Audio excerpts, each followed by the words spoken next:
আসসালামু আলাইকুম, সবাই কেমন আছো আপুরা?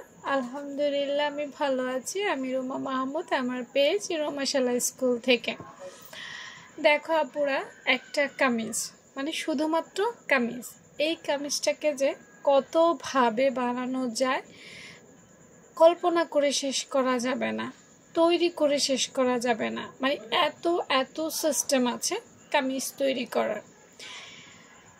ডিজাইন মানে ডিজাইন যদি আসলে শুরু করি, শেষ করে দিন রাত চলে যাবে, শেষ করা সম্ভব না। আমি কয়েকটা আর্ট করছি, তোমরা একটু দেখো। এটা হচ্ছে একদম নর্মাল কামিজ, যেটা সেটা।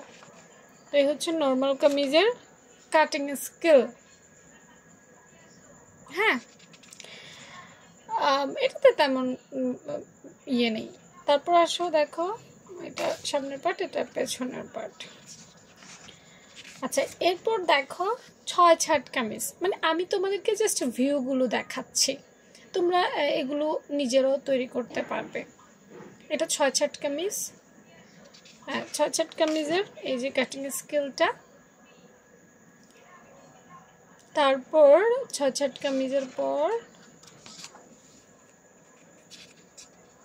আমরা যদি যাই প্রিন্সেস কাট কামিজ।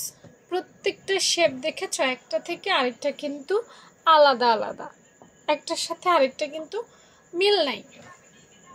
এবং ডিজাইনের ক্ষেত্রে, পরার ক্ষেত্রেও কিন্তু একটার সাথে আরেকটা কখনোই মিলবে না। একটা থেকে আরেকটা লুক অবশ্যই আলাদা হবে।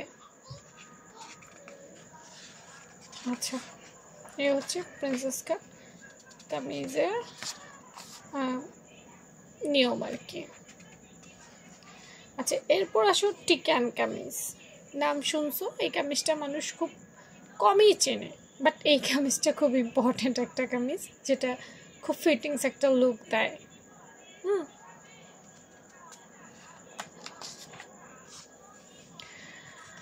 আচ্ছা, এখানে আমি জাস্ট এখন আপাতত মেবি 4টা বা 5টা আছে, এর বেশি নেই।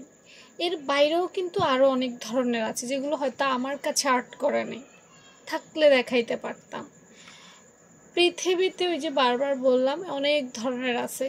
হ্যাঁ, বিভিন্ন ডিজাইন আছে। তাহলে বলতে পারো আপু এগুলো কীভাবে করবে, প্রত্যেকটা কি শেখা প্রয়োজন? আসলে প্রত্যেকটা না শিখতে হয় না, একটু আইডিয়া নিতে হয়।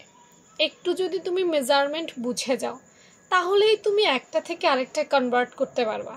একটা থেকে আরেকটা হয়তো একটু এদিক হবে সেদিক হবে, মাপ হয়তো বেশি হবে কম হবে, লম্বা একটু বড় হবে বা ছোট হবে, বাট সিস্টেম কিন্তু একই থাকবে। আমার আপুদেরকে বলবো সবসময় বেসিক শিখো, সেলাই কাজের সূত্র শিখো, দেখবা যে কোনো কাটিং নিজে নিজেই করতে পারবা। আমি যখন আগে শিখেছিলাম, আমি তো অনেক আগে শিখছি, তখন তো এত ডিজাইন ছিল না। তার মানে কি এখন আমি পারছি না? অবশ্যই আমি পারছি।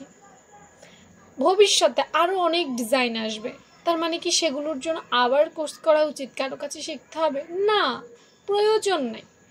বেসিক থেকে, সূত্র থেকে যদি শিখে যাও, বাকিগুলো আইডিয়া থেকে করা যাবে। আর এই বেসিকগুলো, বিভিন্ন টিপসগুলো শেখার জন্য আমি বলবো আমার পেজের সাথে থাকো। ইনশাল্লাহ আমি প্রতিদিনই আপুদেরকে কিছু টিপস, ছোট বড় টিপস দেওয়ার চেষ্টা করছি কিন্তু। ওকে, ভালো থেকো সবাই, আল্লাহ হাফেজ।